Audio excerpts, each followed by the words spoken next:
Hello everyone, welcome back to our channels. In this guide, I'm going to show you how to add a phone number to your Facebook page. So adding a phone number is a great way for people to contact you more easily.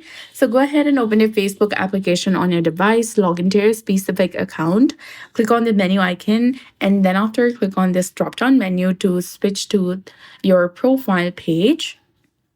Once you're in your profile page, what you need to do is click on the profile picture again. Then after, click on the gear icon in the top right corner to go to your settings. Or you can also click on settings and privacy and then select settings.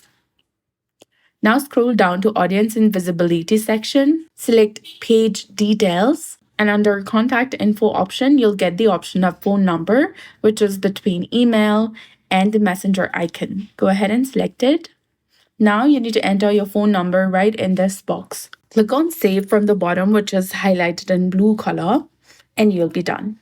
Your phone number will be instantly updated and visitors can easily contact you using this information from your profile page. So that's it. I hope you found this video helpful. If you did, please like, share, and subscribe. Thanks for watching. We'll see you again in the next one.